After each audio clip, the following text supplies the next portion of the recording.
What's up guys, Andrew Baena here, and it's that time of the week. It's that time for FAQ. Technically this is FAQ number 14 because I did a live stream last weekend. We're just going to call this FAQ 13 and pretend that live stream didn't happen. If you want to ask me a question for the next FAQ video, just leave it in the comments below or join my Discord server. Go to the FAQ submissions channel on there and leave a comment there. The link to my Discord is in the description below. And with all that said, let's get on to the questions. First question comes from Jordan on Discord. This is definitely something I've answered before, so how dare you not watch all of my FAQs and know everything about me. Just kidding. So Jordan asks, do you find yourself gravitating towards 7 strings naturally, or which tunings do you find yourself thinking in? Yes, so like I said, I've talked about this before.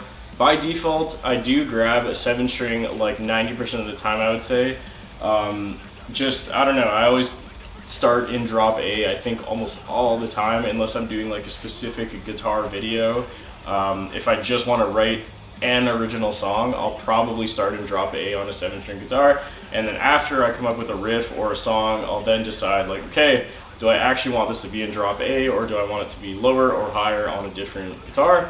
And that's pretty much all I do there. But yes, drop A on a 7-string is definitely where my home is. That's where I've spent most of my time as a guitarist, so it just makes sense for me. Next question comes from Low Budget Misha Mansour, and he says, were you able to get the EOD fixed? So what he's talking about here is this pedal, which I got by my side. So this is a Friedman EOD Deluxe, as you can see there. So I got this a couple weeks ago from Sweetwater. Shout out to Sweetwater, didn't even realize I was wearing the shirt. And unfortunately, when I unplugged this pedal from the pedal board, the input jack snapped on the first time I unplugged it, which is, I don't know what that says about the quality of the pedal. It's a great sounding pedal, or it was a great sounding pedal when it worked. So I just got to get like a new input jack for this, I guess. I just haven't bothered yet because I don't know. I took it to a local music store and asked if they could do it, and they said no, and they sent me like the address of some other electronics guy who will do it, but I never really bothered with that yet because I'm not like dying to use it. But yeah, unfortunately, you can even hear it a little bit. So basically what happened is the spring, when you put in the input jack, there's like a spring that locks the jack into place, and that spring snapped off, so now this doesn't do anything, so good times. Next question comes from Malifax. What are your thoughts on Brojob, both musically and lyrically? I think that Brojob is awesome. They totally did the opposite of what people envision when they think of metalheads. They envision these like burly, masculine guys, and they just totally took the piss out of that, and I thought it was awesome. I've done a few things with Andrew Zink in the past as well, like collabs. I mean, Andrew Zink is the vocalist, or sorry, not the vocalist, the guitarist and producer of Brojob. Well, he also does vocals, the clean singing vocals. So I've done 2 collabs with him in the past. Love that dude. I've also talked with Josh Hansen a bunch because he has a fast guitar, so I was helping him out with picking specs for that back when he got it. So yeah, those guys are awesome. They've all been super nice to me on a personal level, and their music is also really good, and I just think their whole gimmick and angle was hilarious, and yeah, I love them. I think they are great. Next question comes from Edward Blom the Shrewd, and he says, do you have any plans on covering any songs from the new After the Burial album Evergreen? So After the Burial released an album back in like April or May or something like that earlier this year. So what he's asking is if I'm going to cover any of their new songs, because as you guys know, I love me some After the Burial. Their newest album was good, but it's not my favorite album. There's a couple on there that I would like to cover. Technically, I have covered Behold the Crown, so I guess I already did this question, but the other question that the other song that I really want to cover from that album is called In Flux. I've considered covering it many times, but I have not done it yet. So maybe one day, if I am not busy, I will actually remember that I wanted to do that and do it right then and there. But at this point in time, I have no current plans to cover any After the Burial stuff. But that's not to say that I won't, because that album definitely has some great songs on it. Next question comes from Midnight. What is your most favorite and least favorite distortion pedal that you got from the Piece of the World Record pedal board? So if you guys missed that video, by the way, basically Sweetwater sent me a piece of the pedal board. I'm sure you saw other YouTubers who also got one. Mine was all distortion pedals. You can see the video on the card up there. So basically what Midnight is asking me is what was my favorite and least favorite pedal from that board. I would say my most favorite was probably the Friedman EOD Deluxe before it broke, obviously. And my least favorite was the Catalan bred Karma Suture, or however you say that. That was like a fuzz pedal, and fuzz is like super not my thing, so I did not like that pedal very much. No offense to Catalan bred. But yeah, the Friedman EOD was awesome, and the Keeley Electronics White Sand was also pretty good. Okay, this is not a question, but I had so many people complaining about this on the last FAQ that I just had to point it out because I thought it was so funny. So there's a bunch of people saying there was a question in the last one about like Jamiroquai, or however the fuck you say that, and I thought they were saying like Jambi, which is a Tool song, and that's what I said, was like, oh yeah, Jamiroquai is a Tool song, and like everyone I guess lost their minds about that, so sorry, I guess. Next question comes from Fleur. Why do you upload so late, Mr. Genterman? Yeah, so normally when I upload my videos, I usually upload them around like 9 p.m. PST or midnight PST, which is my time zone, of course. So for me, the reason I do that is my train of thought, maybe I'm wrong in this, but my train of thought is that if I upload at 9 p.m. my time, it's like late enough that people in my area of the world are, you know, kind of done with their daily activities, so they're usually just like chilling at home or doing whatever. And then for the other people who are already asleep, my hope / thought is that if they're asleep, then the video goes out, so then when they wake up in the morning, the notification for the video will be on their phone or their computer or whatever, and then they'll check it out like before work or something.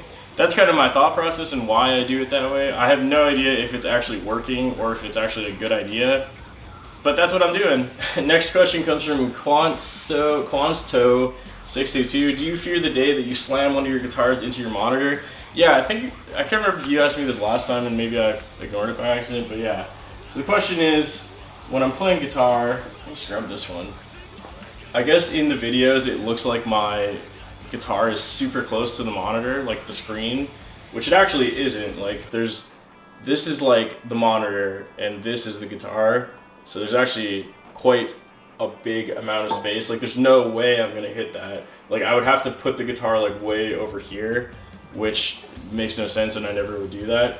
If anything, I'm probably gonna hit my guitar on like the Kemper, because that's pretty close, or like maybe on the desk, but I'm not so scared about hitting it with the monitor. Now that I said that, I'm totally gonna do that like next video. Next question comes from Weeby Sono Danu, and he says, will you do coffee with Ola Englund?